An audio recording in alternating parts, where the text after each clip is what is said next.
All right. Welcome, everyone.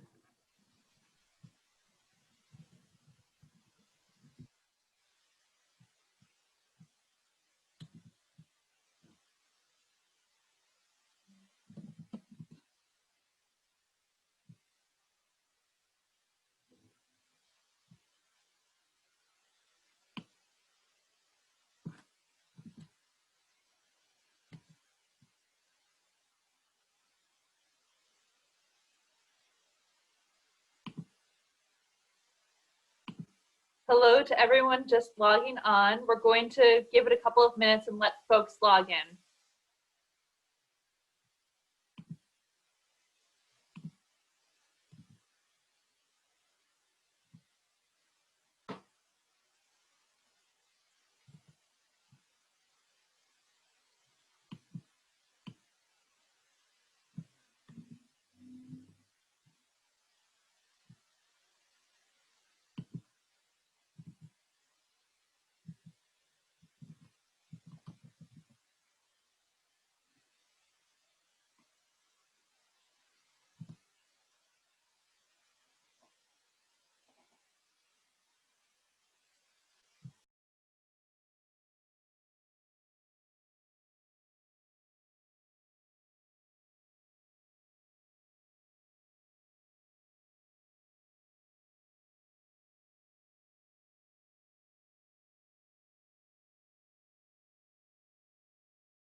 Hello to everyone just logging on.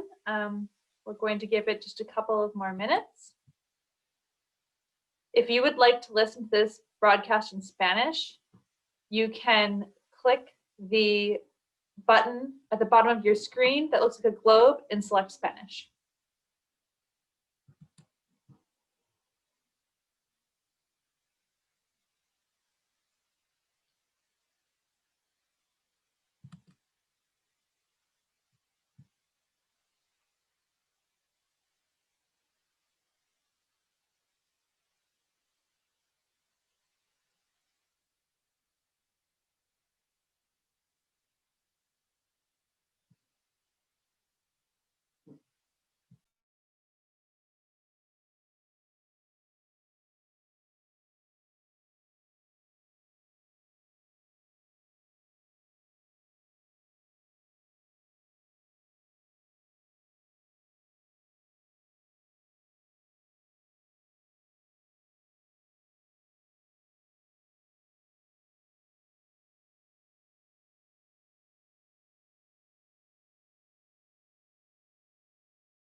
Good evening to all of you who are just logging on. We're going to wait one more minute and then we'll get started.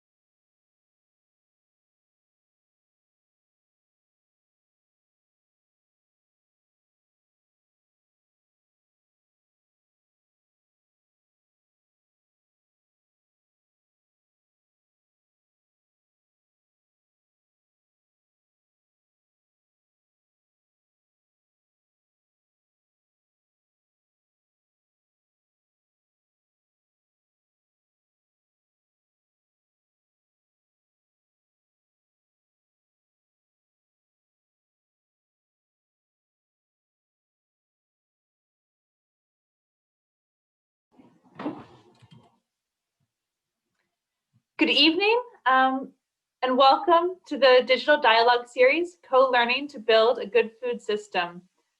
If you would like to listen to this webinar in Spanish, please click the button at the bottom of your screen that looks like a globe and select Spanish. We do have a Spanish interpreter with us this evening. Also, this webinar is going to be broadcast through Facebook Live. I am going to ask my co-curator, Susanna, to put that link in the chat. And so if there are any people that you would like to share this with, or if you would like to view it later, it'll be available there as well. So thank you all so much for being here. My name is Molly Reardon. I am the Good Food Purchasing Coordinator for the City of Philadelphia's Department of Public Health in the Division of Chronic Disease and Injury Prevention, which is also known as Get Healthy Philly. At Get Healthy Philly, we believe that all people should live to their fullest potential in environments that allow them to grow and thrive, and that progress only happens when we treat all people with dignity, care, and respect. As part of its efforts, Get Healthy Philly works to create a healthy, sustainable, and fair local food system, or what we call a good food economy, and acknowledges that dismantling systems of oppression is foundational to achieving our vision of a just food system. Tonight is the second in a series of 6 conversations with community and civic leaders whose work reimagines our food system in Philadelphia and in cities across the country to answer the question, what does it take to build a good food system for all right now at this point in time?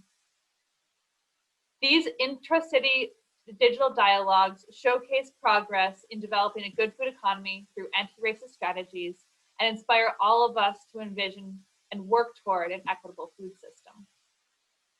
This series is a partnership with the Free Library of Philadelphia's Division of Cultural and Civic Engagement. I would like to thank my co-organizer, Susanna Erminska, who is the exhibitions curator at the division. Susanna is managing technology tonight, so if you have any tech issues, you can contact her through the chat function. One tip, if you would like to ask questions, make sure that you are typing it to the panelists and all attendees if you see that option.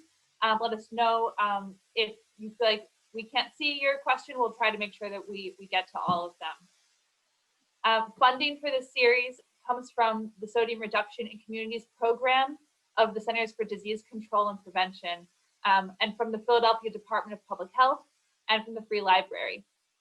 This event was originally scheduled for an in-person event at the Heim Center for Civic and Cultural Engagement at the Free Library of Philadelphia, which is providing Spanish interpretation tonight and every night during this series. We're grateful to all of our sponsors for this event. Tonight, we welcome 2 people who are supporting food entrepreneurs to serve the emergency food needs brought by COVID-19, and who are thinking about what it means to continue to serve this need in the months ahead when, hopefully, entrepreneurs are drawn back to their businesses and customers. They're also thinking about how these programs, born of necessity, can sustain not just people who eat, but the people who make an income from the preparation of meals, free or otherwise, and begin to create an alternative that supports cooks, consumers, and everyone in between. Providing a free meal in a dignified setting to people experiencing hunger is a generous act, a humane act, but also a political act. In a 1969 article, Eldridge Cleaver, the late writer, political activist, and Black Panther Party member, wrote about the greater vision behind the party's revolutionary Free Breakfast for Children program. Here's what he wrote. Breakfast for Children pulls people out of the system and organizes them into an alternative.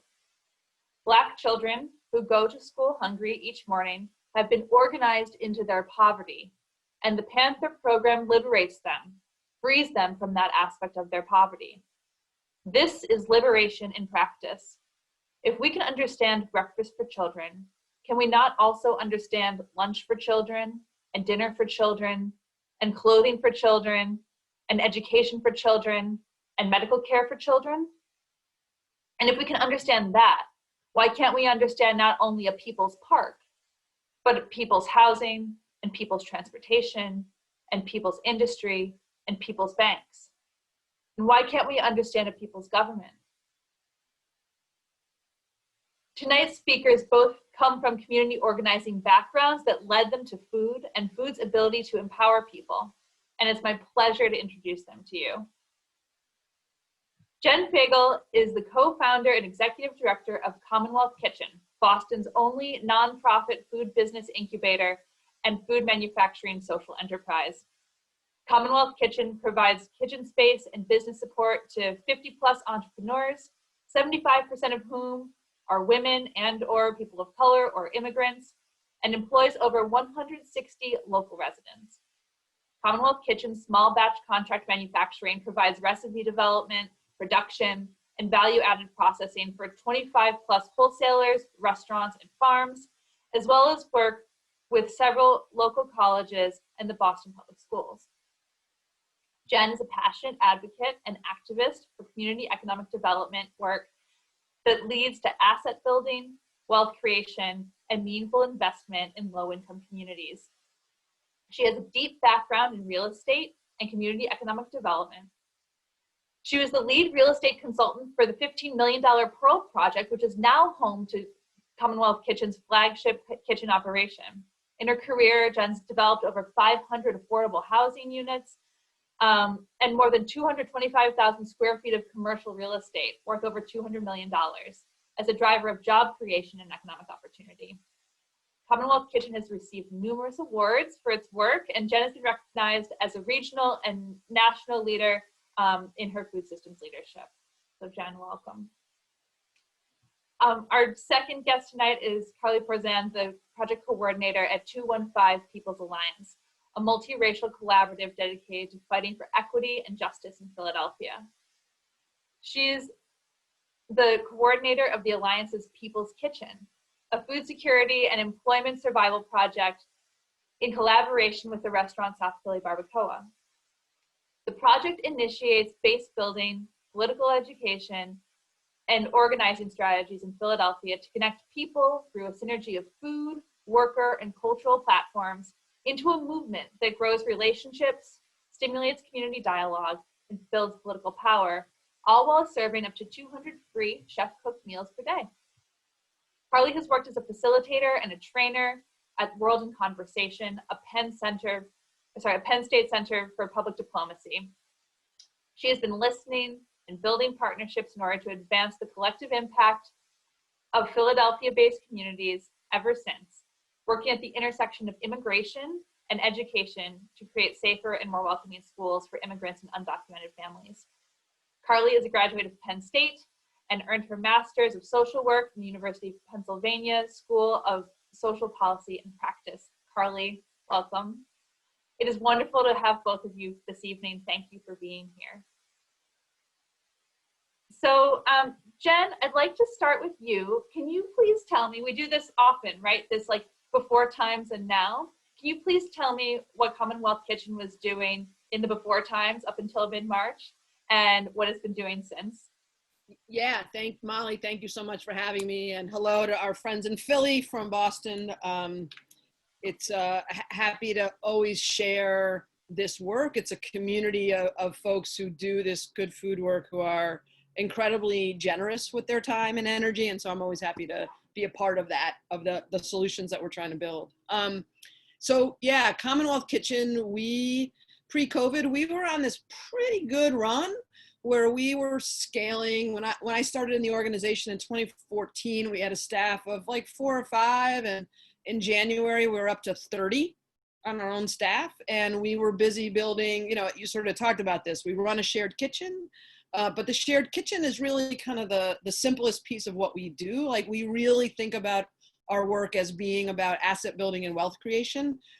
In the city of Boston, the average net wealth of a Black person in the city is $8, and the average net wealth of a white person is $248,000. Think about what that means to have $8 as the entirety of what you own in your life, and how you can possibly live, and what that was like before COVID.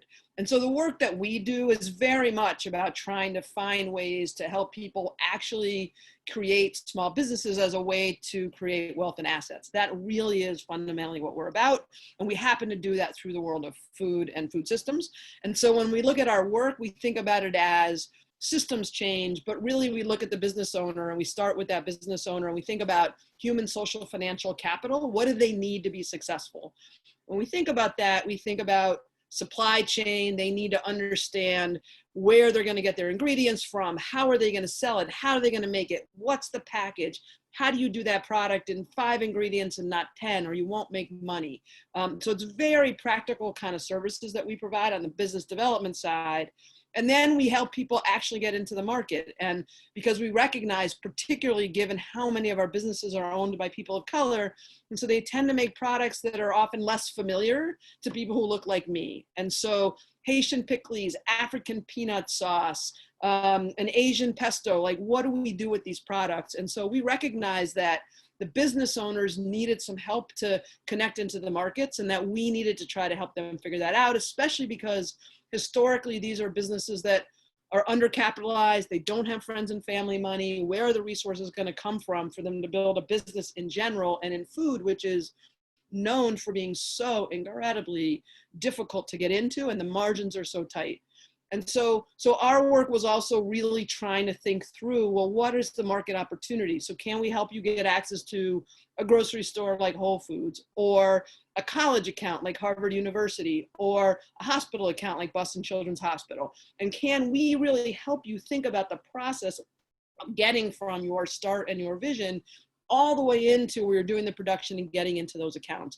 And so literally in January of this year, I feel like I'm like, it's central casting. We had 4 companies, a Mexican company, a Chinese company, a West African company, and an Indian company. But kid you not, all with products that were about to be on the menus at Harvard, MIT, UMass Amherst, and Boston College, in addition to a bunch of the colleges. So not easy to get that done, enormously powerful for our business owners. And then COVID hit, and those businesses, like all of the college campuses, closed, no work happening. We have about a dozen food trucks that work in our kitchens that are all working downtown, selling into offices, all closed. Companies that are selling direct into some of the grocery stores, we don't want anything new, we don't want anything special, gone. And then we started looking at our network of businesses as well. And so all the restaurants we work with, where we do education and training programs, also all really struggling with what was going on. And so for CommonWealth Kitchen, it meant we went from 30 staff and a budget of $3 million a year to $1 million of earned revenue that we typically would get from all this work we do out the window. So not only were we dealing with the fact that our business owners were all like, they were getting wiped out, and they weren't having a place to go, we were looking at it ourselves as well. And like, what on earth do you do in this moment? And so for us, it was the obvious thing to do was we needed to support our community. And the best way we could support our community was to put them back to work. And so what was the best way to put them back to work? Well, it was to put them back to work and feeding their community.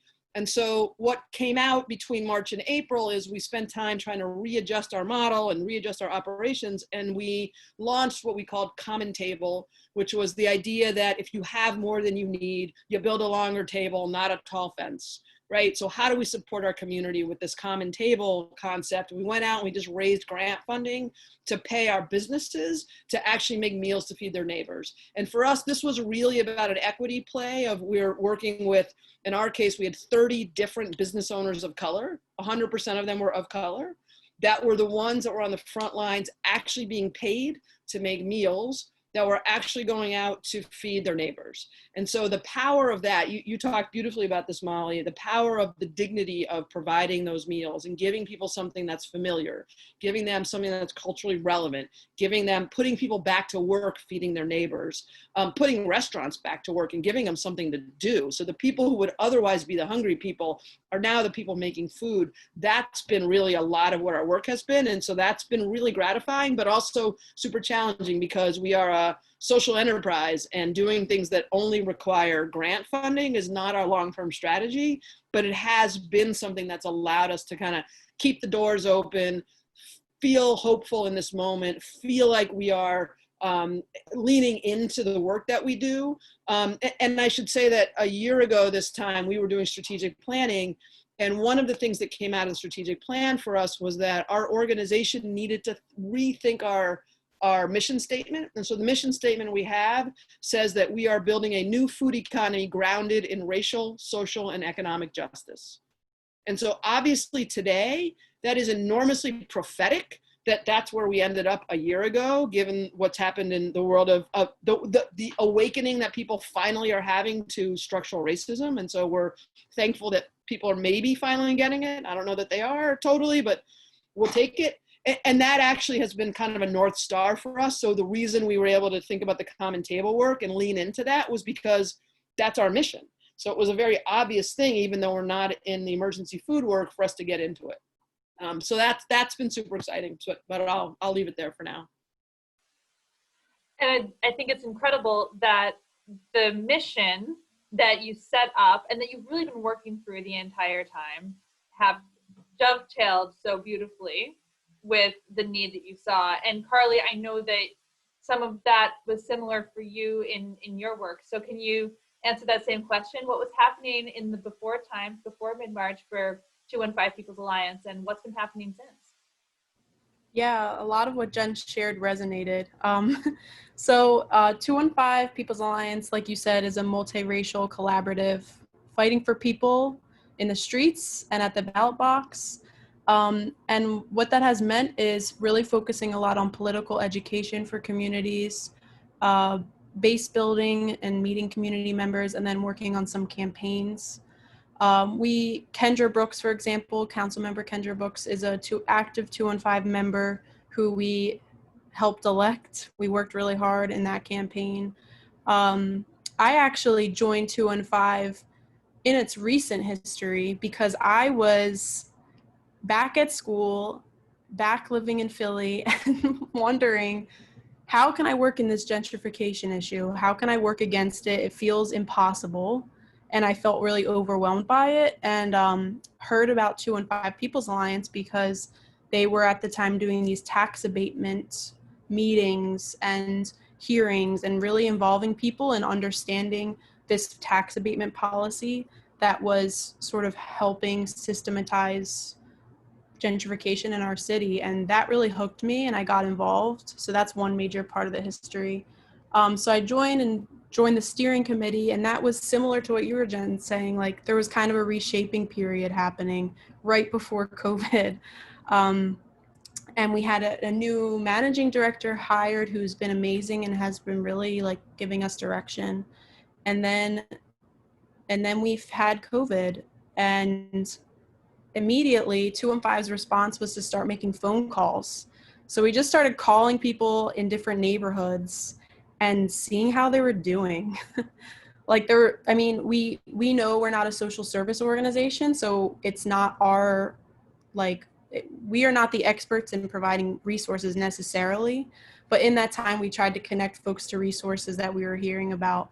But we mostly just wanted to connect with people, find out how they were, find out what new issues were arising, and then also hear what issues were not new that people were maybe labeling as new during COVID. And those phone calls have continued to actually happen now. There's a whole outreach team doing that, but it was definitely clear that food was an issue. People were hearing about the food sites that Philly is having, but there was a lot of disconnect and people, needing to figure out how to get food on the table in the richest country in the world somehow. So it worked out really amazingly because Ben and Christina were involved in 215, and Ben is on our steering committee, and they're the chefs and owners of South Philly Barbacoa. So at the same moment when we were talking to people and hearing what was going on, and also hearing that there's some of these struggles have been happening for them for a long time, they received funding from World Central Kitchen to start getting meals out to the community. So it made a lot of sense for us to partner right from that moment and figure out a way to go beyond just handing a meal and actually trying to engage these folks in conversations and inviting them in building local power in their neighborhoods. So we've been kind of trying to figure out how to use this opportunity as an organizing strategy with 215. And it's been really exciting. Like, we've actually really been able to build some really amazing projects together. And still every day, like, it's been a very steadying thing, because every day we know we're sending out 215 meals a day. We started at 200, we're now doing 215 for 215.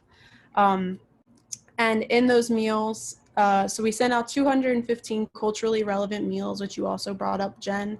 And each day a different chef is coming in who's paid for that work for the day.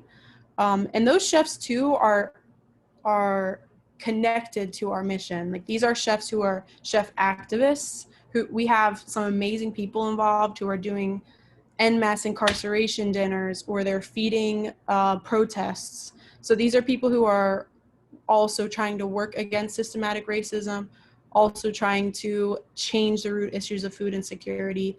So, like, actually in the kitchen itself, there's so many amazing new innovative ideas brewing that then radiate out into the work we're trying to do and the organizing goals. So it's still a very new project, but it's a really beautiful, like, marriage between these entrepreneurs and people who they know the kitchen and they know restaurant industry, and organizers, more my world in 2 and 5 People's Alliance, and just working together to reimagine the industry, to reimagine what to support workers and really believe in workers and really fight for workers, and then also to fight against these root issues of food insecurity that prevent people from being able to buy meals and take care of their own families. So yeah, that's a little bit about it. What's really interesting, if I can just go in really quickly, Molly, is just this idea about your own core competency and how do you leverage your own networks and your relationships to really, like, go deep where you are, and then find those right strategic partners, right? So I love that you guys said, well, we're not the food people, we're the community people. And we did the same thing. We are the food people. So who did we partner with? Community health centers, neighborhood groups, unions, and said, you guys know who needs the food. That's not that ain't me, but help me figure that out. But this is also the story, Molly, you know this well, that of the food industry, is that all of the amazing people who do, like, what you guys are doing in Philly with the good food purchasing, you end up with amazing, like, public health advocates and social workers and nutritionists that are all advocating for this work, but come at it not from the economic side. They come at it from the community side. And I think that is where, like, in this moment, finding the ways to break the silos and break down and build the connections and build this kind of solidarity economy that brings all these groups together is what's going to actually change things. So it's exciting to see the themes that are coming out of this. Sorry, go. No, that's fantastic. Thank you for adding that, because I think that's completely right. And what we've seen in a couple of these conversations already is that it does take people coming at it from different angles in order to kind of make the case, because you don't know when somebody is going to have the right way of saying the thing that we all know to be true in order to change a decision maker's mind, or change the mind of somebody who has holds the purse strings and can actually, like, make this change more permanent. And I think that coming at it from several different angles of advocacy is also really incredible. So, you know, Carly, I know that 2 and 5 People's Alliance and some of the work that you've done, you've been focused on immigration issues. Immigration in the restaurant industry is a big factor. And I know that one of the kind of quiet but really powerful things about the People's Kitchen has been that it is supporting people who may not otherwise be working right now because the restaurants are shut down, and it's actually supporting folks who are typically not seen, are kept out of the front of the house. And I'm wondering if you can talk a little bit more about that impact that the People's Kitchen has been having on keeping people employed. Yeah, I mean, I would say, when I think about the Latinx workers that are in many ways the backbone of shaping what we want to reimagine, like, so many of them are providing me, I can think, with fresh eyes of ways that we need to rethink this industry. I mean, even like the Office of Labor is doing an amazing job trying to talk about this anti-retaliation policy and how people can, if there's an issue with their boss, how they can make a complaint. But it's so stressful when you think about the undocumented community, like the power to make a complaint against your boss, I think is something that maybe us with status take for granted. And it doesn't feel like a safe option all the time. So that's one example, but there's so many things that are not serving that community, and there's so many ways that we need to listen. And I think that's been a major part of what we're trying to do and have not perfected. I mean, this has been an amazing puzzle trying to figure out ways to like really be in listening spaces by having the meals kind of be the entry to a conversation. But I really like rest on a lot of amazing undocumented leaders who I see as the leader I see them as leading the work and us as kind of being there to help it take shape. Did that answer the question? Absolutely. And Jen, I know that you have taken a similar approach in your work in supporting people who are new Americans. And like Carly said about status and how we use status in order to lift up the people who we see as leading the work. I wondered if you want to talk at all about what that's been like at Commonwealth Kitchen and the value that it's brought to your work in the before times, and especially now in the emergency feeding work. Yeah, I mean, this is like the horrible irony that people now realize that these folks are essential workers. How did that happen? And yet essential means that they have no choice, because if they don't work, they don't get paid. And if they don't work, they have no safety net. So like, that's pretty crappy, right? So like our work has always been, although we're not specifically a jobs organization, because we're about those small businesses, but those small businesses in some cases are undocumented because they can start a business even if they can't get a job. And they're formerly incarcerated, and they're right. And on our staff, we have a lot of that on our staff. I always tell the story about, we used to have a police officer who made chutney in our kitchen, and we love her, except when she would come in her uniform, and we always knew because half our staff would run out the back door when they would see the police coming in. It was hilarious. I loved it. But I think that in this moment, a lot of the work we've been doing has been like, how do you put those folks back to work? So that's been the key on our side. But what we've also have seen is on those who have a need side, that this kind of lack of the safety net doesn't exist. And so the thing that we have seen on the emergency food work, and I'm sure this resonates for you guys as well, is all the unbelievable gaps of what's there. So you look what the food pantries do. They do just enough to not be enough, right? It's a lot of shelf stable items. It's not protein. It's never culturally relevant. Families, largely, especially in immigrant communities, there are often multiple generations in the household. So there's very often somebody with an underlying health issue. And so going out is not the right answer. And so needing to find ways to get food to them, which is not an easy thing to do. And in our case, seeing where, you guys probably saw this, where like the supply chains got stuck. And so all of a sudden you couldn't find like toilet paper at the beginning because people were hoarding, but then it turned into like, all you could get was like 50-pound bags of rice, or you couldn't get avocados or plantains.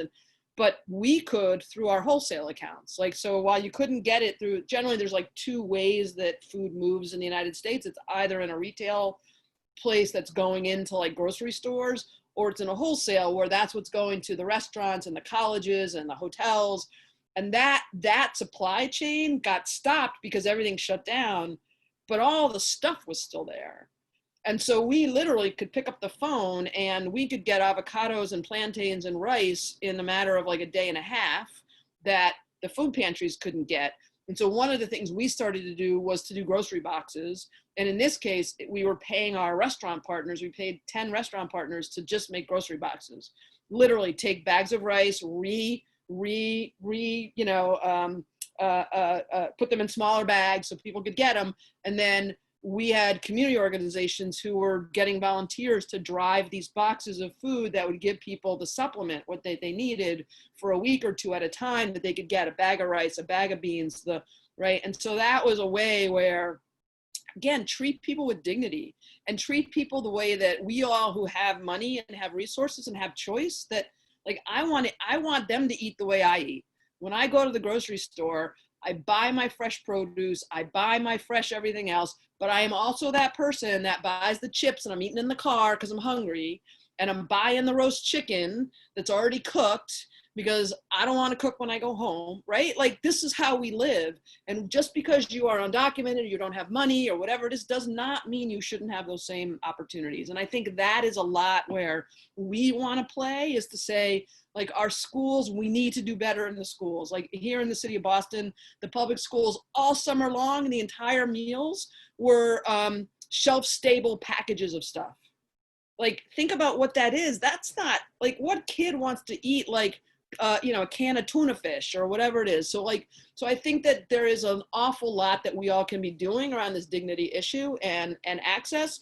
And really, Carly said this well, of how do you put those in need in the driver's seat to help define what needs to happen, and those of us who can help to say, great, I have resources, now I know what you need, let me make sure I'm solving the right problem. And there's something that you said in the beginning that made me think about the way that somehow food, because it's so powerful, and how we all can kind of resonate with that feeling of the value of sharing a meal, it somehow like legitimizes some things. So like maybe people are having new conversations around the food system about, thinking about undocumented workers and their essential role in making that happen. And I was also appreciating, Molly, how you brought in the Black Panthers free breakfast program, because I feel like that was actually a moment where the Black Panthers and their other survival programs were, in many people's eyes who saw them as maybe a terrorist group or something threatening, they were doing something so important and valuable and needed, and it legitimized them in the eyes of people who were trying to, oppress them. And in that time, like it was almost threatening, because they were trying to actually change the scope of what we were seeing as who deserves a meal, and they were doing that before any of us. And I'm not saying that we are the Black Panthers, but we are definitely looking at that history as something that was extremely valuable in informing what we want to be doing now. And I think there's something powerful about food and the way it does that. And I think, and I completely agree with you, Carly, food is a great entry point to that. And this idea of self-determination for oneself and a group, I think that quote kind of made me think about that. But also, this is a conversation technically about entrepreneurship, but so much of this is about self-determination and empowerment for people who want to create wealth for themselves, for their families, and whether it's the chefs at People's Kitchen, or if it's one of the many entrepreneurs that have come through CommonWealth Kitchen. It seems like that has been a tool even before COVID, even before the protests this summer against racial injustice. Like, this is something that you both have been thinking about for much longer than the past 6 months. Yeah, for sure. I mean, this is, first of all, like any entrepreneur in the food industry, if you're not able to bounce and pivot and adapt and adjust, go home, right? Because that's the reality of this business. It just is. And so in this moment, it's only a more complicated thing. One really interesting thing that we're seeing in this moment in terms of the entrepreneurship side is, if you look at the restaurants and who's making it and who isn't. So largely restaurants in communities of color they're challenged because they don't have much in terms of a digital connection. And so the online is a challenge for them. However, they also happen to be the businesses that have a lot lower overhead because they're takeout largely. And so in fact, their ability to pivot, to adjust, and to not have the same level, like all the fancy restaurants downtown, they're the ones with like huge debt on their property, huge amount of like space they got to pay for on rent and everything else. And so it'll be interesting to see our senses if we can continue to support those restaurant owners to be smart in how they continue to adapt and pivot, that in fact, they have more potential to continue to exist and to continue to work post whatever the hell we're in right now, that they'll be able to come back in a way that some of the other folks won't. And so that's exciting to think about. For once, it's actually a benefit to not have money, right? But it's a challenging, it's definitely a very challenging time right now to be an entrepreneur.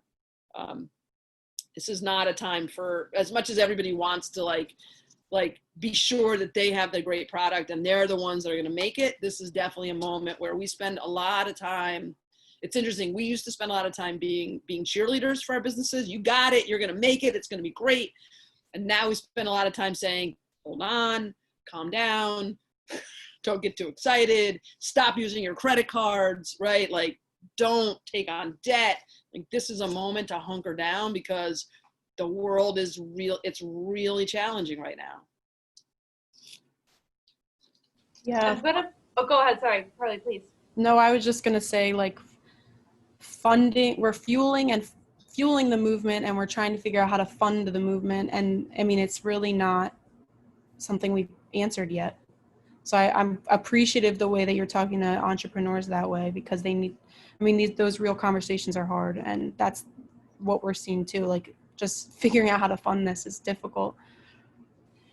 That actually dovetails nicely with a question from one of our attendees. This was directed at Jen, but Carly, I invite you as well.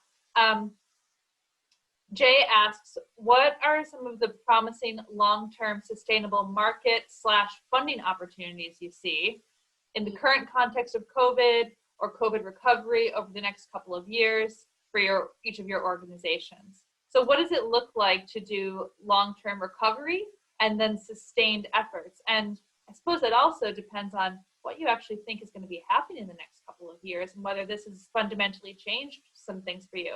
So it's a whole lot of questions. You can answer any part of that you think that you want to. Man, like, that's like, we got, how many hours you got? I heard somebody say the other day that, oh, he's laughing, nice. I heard somebody say the other day that it takes 16 weeks for people to develop a new habit. So you think about, like, you want to go to the gym and you start going to the gym and then, you know, then you stop, or you want to be a vegan, or you want whatever the heck it is. And so obviously we've been in the middle of COVID for well over 16 weeks. And so the reality that if you go by that, you would say that actually people's habits are going to change. And so the world that we come back to is going to look different. You know, you think about office buildings and how many people are going back to office buildings. Probably not everybody, right? Probably a lot of people are going to be like doing what I'm doing. I'm sitting in my dining room, right? For a couple days a week. So it's gonna radically change certain things about what we're doing, right? All of us who have gotten used to actually getting stuff delivered, right? Like, I mean, I don't do that, but I know people who like are getting their groceries delivered, and they're not, probably won't go back to going to the grocery store anymore. So there is definitely some like pretty fundamental changes that we see coming, that we have to understand. What does that mean if you're a food truck? A food truck or a caterer in our industry relied on offices for everything. Well, so now what do we do? So I do think some of this is going to be dramatically different. I also, when I look at things like the colleges that are mostly shut down or largely shut down, and we think about when they come back, like, they're going to come back to what they were before at some point. It just seems obvious. And so this is a moment for us to look at those colleges and say, hey, Harvard, with your giant endowment, what are you doing in this moment to actually put your money where your mouth is and to actually do something different?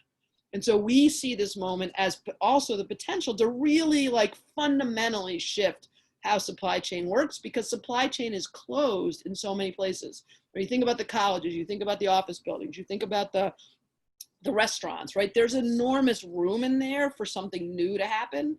And so we don't know what that looks like yet. The other place for us that we are actively looking right now and trying to think about, which I never would have looked at but for COVID, is is this a moment for us to finally try to tackle the bodega local convenience stores? Is this a moment where we, and meaning the community of we, can take our health people and our social workers and our community organizations and our economic people and our food business people and say, you know what? Fundamentally it's fixable, and what we have is a problem of distribution and the right products, and if we could fix that, we actually could solve the last mile access problem that is like the biggest issue that certainly we're seeing here in Boston. And so I do see an opportunity, and we're starting those conversations now. I do see an opportunity for us to start to look at what would it look like for us to be selling that Haitian pickles that we make in the community bodegas, in addition to being in Whole Foods, in addition to being at the hospitals. And so I think there are some moments where the coalition building that can happen now could be very powerful. Yeah, I think Jen has a lot more experience in answering that question than me. But I will say, like, the innovative way that you're talking about and thinking about it is something that we're entering into. I mean, World Central Kitchen's no longer funding our project, so it's meaning, what do we do now, and what does that mean for our model? What's at the core of what the People's Kitchen is, and how do we make sure that continues while being sustainable and being sustainably funded? So I'm listening to Jen, as all of you are, to try to take some tips, and shameless plug to donate on our website. Donate on your website for sure. That's right, exactly. And if either of you want us to put any links in, we can. But Go ahead. Yeah. Just one other quick thing I want to say, which is that, like, if you look at what's going on right now, and despite what's happening nationally in our government, like when you look at policy change that can happen, and the fact that the USDA is now allowing the summer meal program to happen throughout the end of the year, which really relaxes all of the procurement rules. It actually makes it vaguely possible for folks like us and our businesses to actually participate in feeding the kids. Like, that is the kind of stuff that gives me hope to say, well, now wait a minute. Like, yes, there's a pandemic and that's why they changed that rule, but that means they could change that rule. And actually the USDA summer feeding actually pays a little bit more per meal. So in fact, we could get to a place maybe where we actually could be feeding kids the kind of food that they should be getting, that they deserve, right? And we could be. And so that's the part that I keep looking and trying to find those little nuggets where we can look and say, there's where we can lean in, and let's do that. And this is actually a nice segue to another question from Antoinette, asking about our perennial question, Jen. I think, how do we enable a local, efficient, and affordable supply chain? Because obviously all of those things, if we're talking about having this go back into institutional meals, like through the seamless summer option or the summer food program or a revised and revived national school lunch program, that would be part of what we would want to see. And that affordability piece and the efficiency piece is the thing that we're thinking about. So any brilliant tips that you've come up with, or what could change? Play the lottery? No. I honestly, I think it's about, like, we talk a lot in our organization about values alignment, and we used to be the organization, probably Carly, you're still in that moment as a size of organization where you're David going up against Goliath and saying, please, like, give me my crumbs, right? This is what we did, right? So we were like trying to negotiate with Sodexo or Harvard or whatever it was. But we felt like we were these little guys, but we were the social justice heroes, and we were going to fight the right fight. And we got there, but it was hard and it was complicated. But the minute we did a little jujitsu move and we said, no, I'm not David, I'm Goliath. Like, we're like, look at us, look at what we're doing, and look at what matters. And you need me. And so if you want to work with me, here's what you need to do to come to work with me. We didn't change anything else. The same people we were talking to, but simply by changing that and us having a different attitude, all of a sudden now people are like calling us to say, hey, we want to work with you. It's been really fascinating to see how that works. And so I do think in this moment, as we're looking at this work, like, coming at it from the place of, like, well, we know it can be done. This is not about an if, this is about a how. And it's about a how are we actually bringing all those right pieces together and then committing to the work. So the challenge that we see, and I'm sure you see this in the good food purchasing side of the world, is, can you get the public institutions to commit in advance. If they commit in advance, then everybody else can align with it, because now you're limiting the risk on everybody else. So imagine if the schools were committing to make 50% of the marinara sauce that was on all the pizza and all the tomato and all the spaghettis and all that from local farms. And they were going to commit to that right now for next fall. And so every farmer that's busy out there like picking all their tomatoes, it's all now going into that for next year.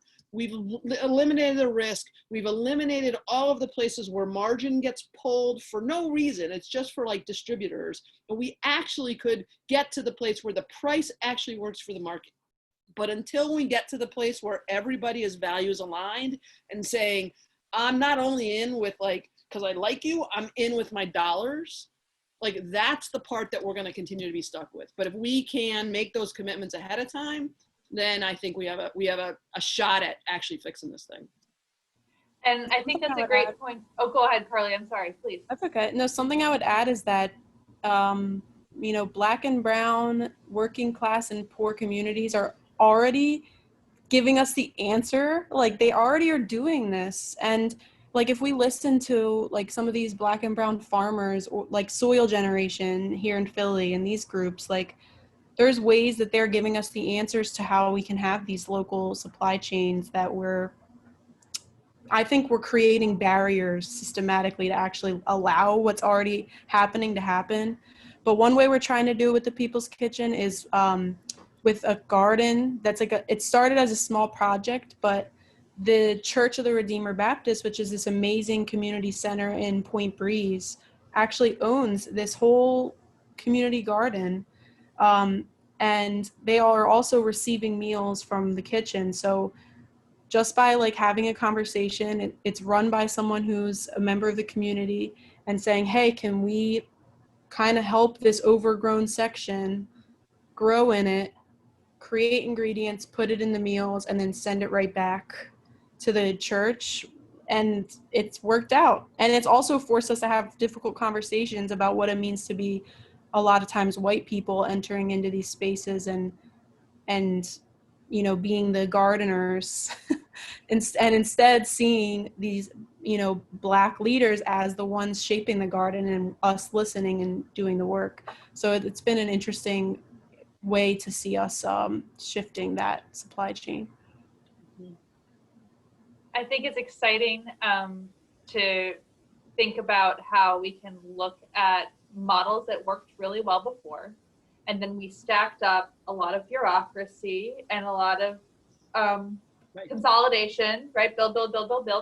And then the things that are still working really well, and the thing, Jen, that I think that you're suggesting are some of these most basic things, like giving people money in order to allow them to make the thing that you say that you want to buy. It's the CSA model writ large, right? And we're going to, on our next talk in 2 weeks, talk about a shameless plug, but on the 29th, we're going to be having a conversation with a couple of CDFIs who have developed ways that they are actually paying farmers at the outset of the season for their entire outlay of need, not based on like credit reports or having to take out debt or having to pay back with interest. It's only based on the relationship that they've already built with their suppliers. And so it's that values alignment, Jen, that's what you were saying. And a lot of in this one example, a lot of the farmers are Latinx farmers. So, you know, the bureaucracy and Carly, what you're talking about, the way that people of color, Black people, Latinx people in the United States have been systemically kept out of a lot of those financing opportunities, which makes it really that much harder to be a part of the supply chain, whether big or small. There are ways that we can get around it, and people are proving that it's possible. So then it's like actually making the choice. It's not an impossible math equation, it's a choice. So yeah, no, I mean, it's very interesting. Like we spend a lot of time in a conversation, which I'm sure will resonate for both of you, about how much do we try to reform the existing system and how much do we say, no, out, new, what's new? And you know, there's some of both, because you can't, right? Like you can't just like completely wipe out what exists now and start all new. You can start to build those examples, whether it's the urban farms or the small businesses that we're seeing that are doing, like the barbacoa place, that are doing these really amazing things that can demonstrate that yes, it can be done.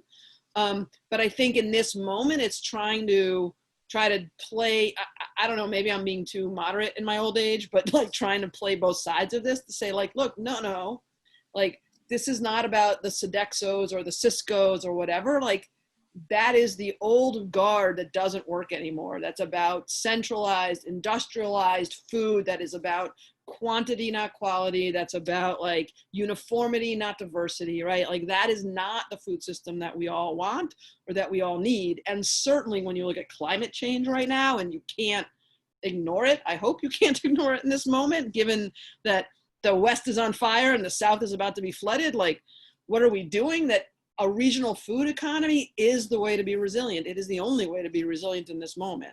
And so we have to, like, we're going to be forced to continue to move in this direction. And certainly we're seeing like the likelihood of there being even more disruption in the supply chain next year and the year after is likely going to continue and could get worse. Because even before what's going on in California and the West Coast, there were so many farmers who weren't sure what was going to happen, and could they plant, should they plant, what were, so I think hopefully you will at least see this continue to be a really important issue that's going to get bigger, because if you can't eat and you can't feed people, then nothing else really matters. But it's an interesting, like, I feel like I'm playing both sides of this, because part of me is like blow it up, like radical, we got to fight the fight. And part of me is like, well, no, like we have to understand the reality of what's out there, and what is it that in this moment that we can do. And we can look at, you know, you guys have, you know, Common Market and what they as an organization have done to try to like play that middle road, which is to try to be that integrator and connector and value chain manager that's making the relationships work, and being like, it's almost like being the interpreter, right? It's the interpreter that says, I know what the farmer needs. I know what the crazy bureaucrat needs, and I'm going to figure out how to marry the two. And we need more organizations that are willing to do that work. I couldn't agree more. And I think that as both of your operations and how they've pivoted have been born of necessity. And thinking about what this means, that we may have this kind of emergency need for a while too, like how do both of these fit together? I know in Philadelphia, we've seen that there's, you know, not everything is coordinated when it comes to emergency food. Major shocker, right? And like that's the supply chain writ large. It's not necessarily as coordinated as we would think. And the resiliency that can come from having redundant networks and focus on regional networks and building up regional networks can actually help us to be more resilient when the time comes. So it might not be efficient to get there, but once we actually get there, we can be more efficient. Yep. I want to ask another question from one of our participants. Carissa says, I'm in AmeriCorps Vista at a small choice food pantry and have been struggling with the great need around getting people food to eat every day and the disempowerment and stigmatization associated with food pantries. We are fortunate to be able to provide a lot of fresh produce and refrigerated items and a wide variety of products, and small enough to be able to deliver food to families when needed. We have some great volunteers who try to display food in an appealing way and make sure all of the items are high quality. However, there is still disempowerment in receiving handouts, even when there is some choice involved, and a divide between the mainly white upper/middle class volunteers and the lower/middle class clients, with a much higher proportion of people of color. Do you see food pantries as part of an equitable good food system?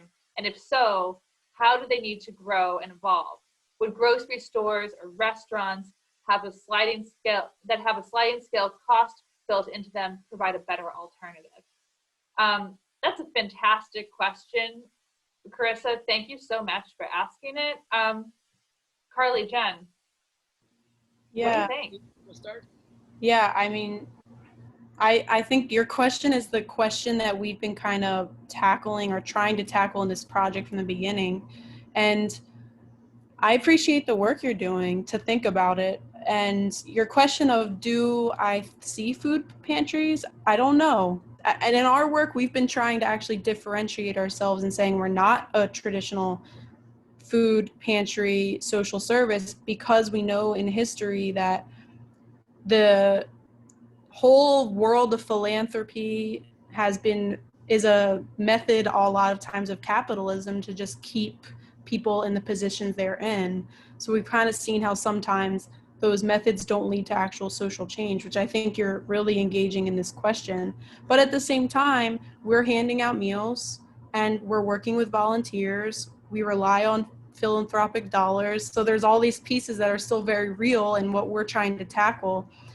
And sometimes I wonder, how can we just reimagine it completely? But one way that we're trying to engage this that might be helpful for you is having really deep political education and intensive conversations with people who are part of the project. So we just recently switched our term from volunteers to solidarity workers.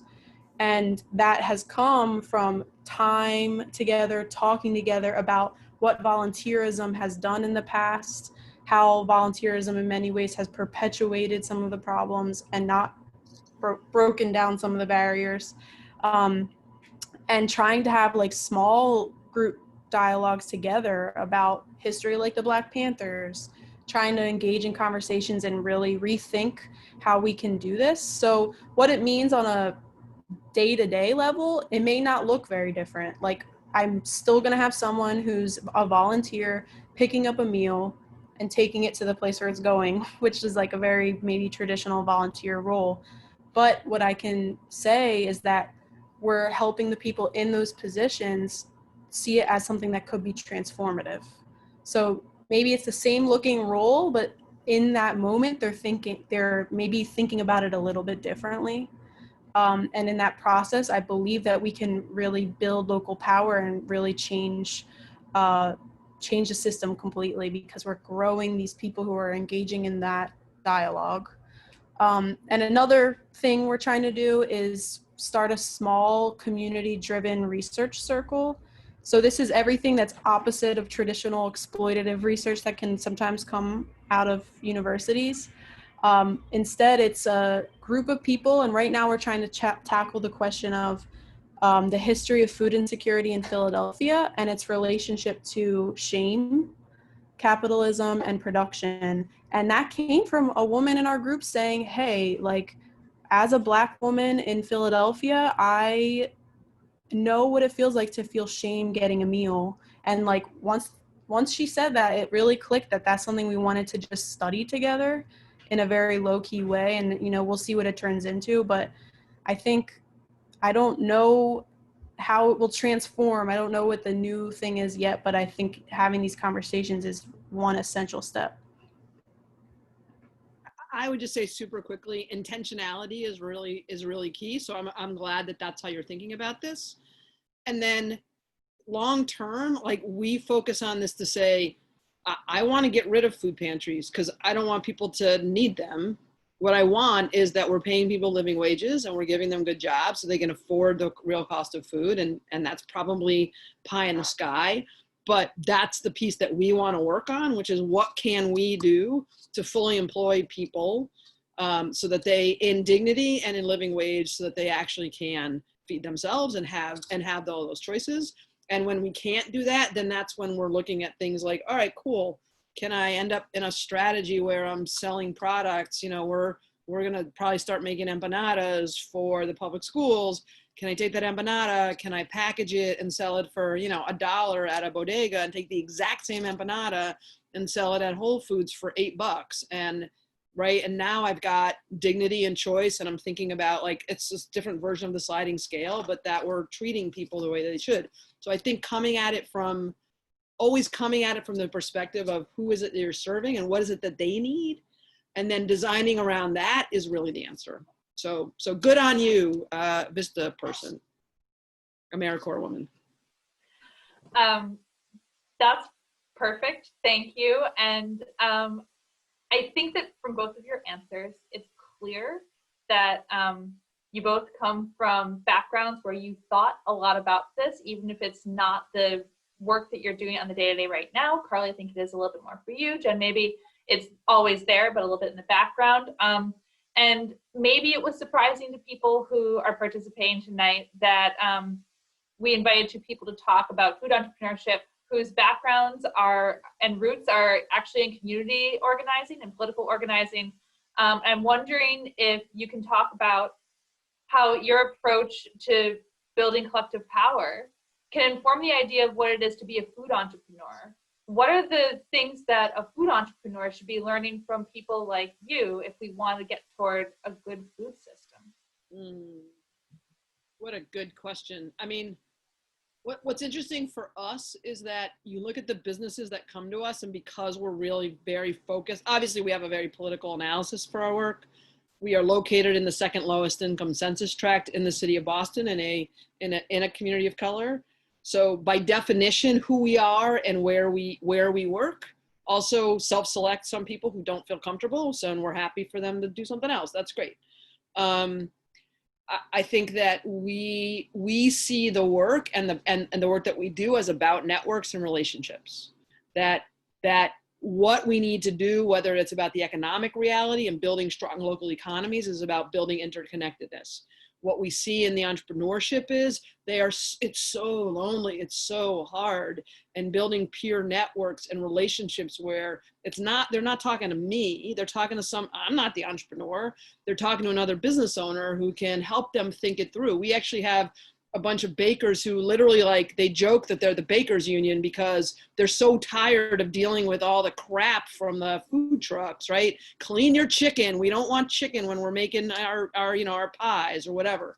But those relationships where people are connecting together, like, that's what's powerful. And I think that's also what's missing in our political landscape right now is we don't know each other, right? Like I had the experience of hearing Brian Stevenson from the Equal Justice Initiative speak last year. He's the guy up down in Mobile, Alabama, doing incredible work. The movie Just Mercy was about him.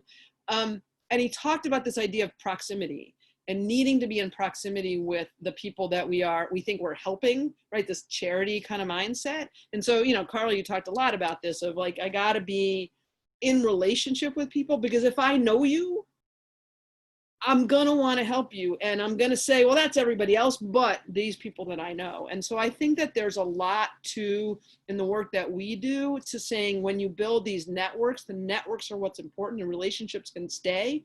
Because what we know in entrepreneurship is, no matter who you are, most businesses fail. And in the food industry, it's only worse. So the likelihood of success, very small.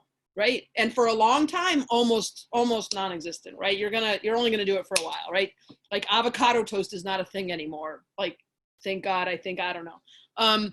But so as a business owner, what we want you to have though is the networks and the relationships and the confidence that you've built, like to have those people, because that's how you build resilience. And so I am a big fan in this work of feeling like the way that we move forward is by being in strong relationship with people and knowing each other, because now I have trust, I'm authentic, I understand the people that I'm with, and I am better for it. I say it all the time. I am like the smartest entrepreneur. One of the smartest entrepreneurs I've ever met in my life is one of our business owners. He is from Jamaica. He's got a 3rd grade education. He was on the streets of Jamaica doing all sorts of stuff that could have gone completely sideways for him. He's now got, he came to us with one food truck. We helped him open a second food truck. We helped him open a brick and mortar restaurant, and now a second brick and mortar restaurant in the city. He is smart. He understands his numbers. He understands his customers. He understands his brand. He just knows it. And I am so lucky to know him and to know this about him. And had I not known him, I wouldn't have understood the complexity and layers of who this person is. And so that's the power of that relationship and the privilege of the work that we get to do. I could not agree more about like what you're saying about relationships. I mean, I think Ben from South Philly Barbacoa and I talk about that all the time. We'll be like, wow, look what we're doing. Like, look what we're building. It's something we didn't imagine. And I know that I can't run a kitchen. Like, that's not what I do, and that's not something I can do. And he looks to me for all these organizing things, and that partnership has been amazing, as well as like the blossoming network that's coming from this, like you're talking about, Jen. And it's just, there's just so many people that, if we listen, can like inform just a new world. And you probably heard me say the word imagine so many times. It's sometimes how my brain is. But I think maybe that's something that I would say is, like, if people want to enter into this reimagining process with us, we're here for it. Like, and so I would invite that, and like, what can we do to explore a new industry and just a new city where people are not in this position to begin with, and they can feed their families. But I think, I mean, that process of reimagining together from very different perspectives, and that relationship has been so powerful. And I've gotten a lot from it, even personally. So yeah, I feel the same way as you, Jen. So I think reimagining relationships, these are the things that we need to be thinking about as we're looking ahead. But I know that also looking ahead, you're thinking about how to keep the lights on, make sure you can get people paid. So I wanted to mention that, you know, movement building and food businesses definitely have in common the fact that they are struggling for financial sustainability. Jen, you gave us the real talk on how many food businesses fail, right? And so how does this next phase of work, this reimagining, and at this intersection of food business and equitable empowerment, what does it look like? And how do we sustain it? How do we make sure that it keeps going? Seriously? Because that's another easy question. You guys, man, like, what's in the water in Philly, people? I mean, I think that, like, Molly, what you're doing, which is to try to lift up examples to show what can be done.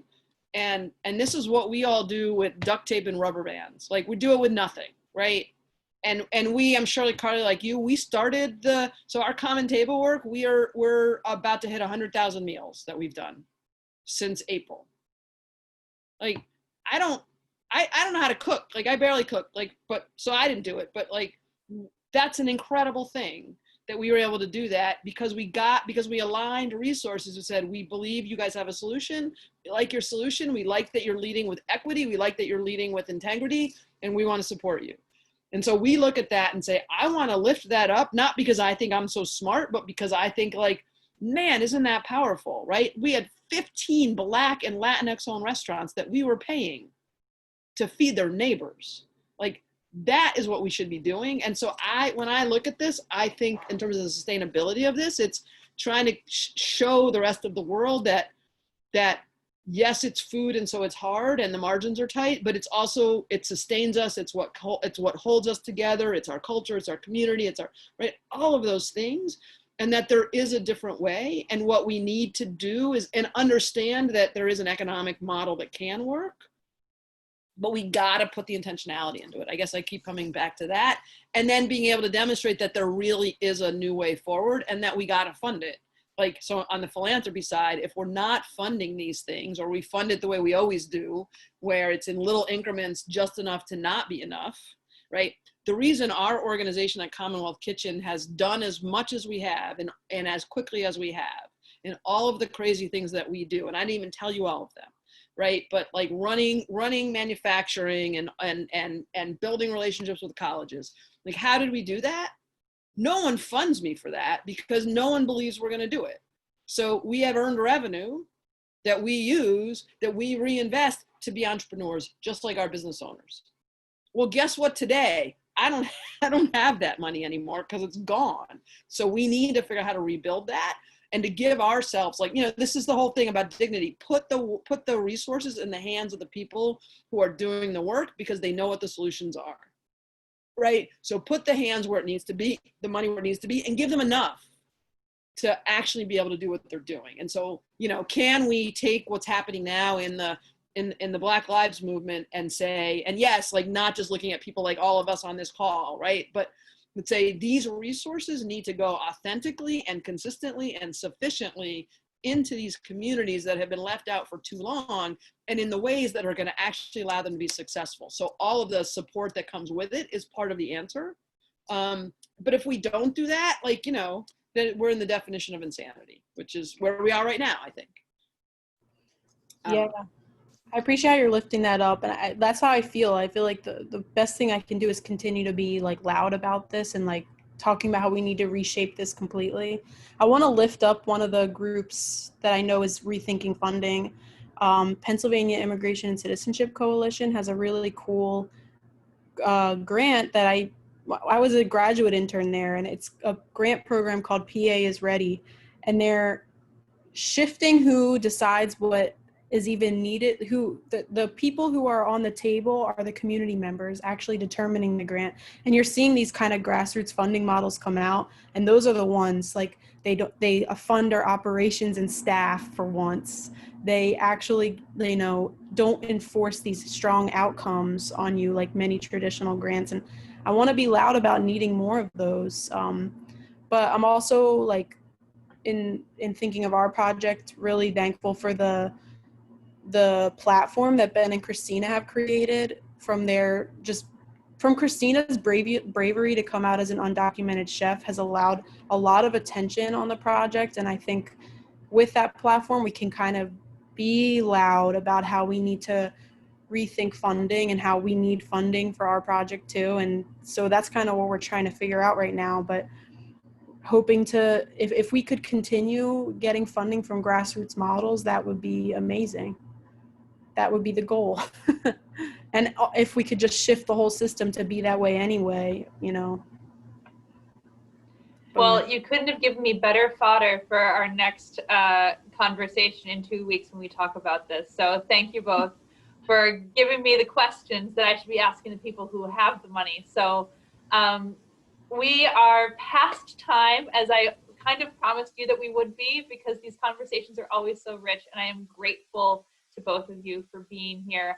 I am grateful to my co-curator, Susanna Erminska from the Free Library of Philadelphia, to Rosa, who's been our Spanish interpreter this evening, and to Somia, who's, I didn't mention this at the beginning, but one of the things that we're doing with this series is trying to document it in paper form, because everything that we're doing right now is so digital. So as part of this series, we're going to be putting together a booklet that is illustrating not just the people that have been speaking during these conversations, but the thoughts and ideas and concepts in this image of a good food system that we're all talking about. So we'll be happy to share that with all of you, however we end up posting this, which we'll be in touch about. But in the meantime, Carly, thank you. Jen, thank you. I appreciate the wisdom that you shared, and I'm really glad to be connected to people like you. And thank you all for being here. Thanks for participating. We'll be getting together again in 2 weeks. I hope that you'll join us, and have a good night. Wear your mask and vote. Wear your mask and vote. Yes, please.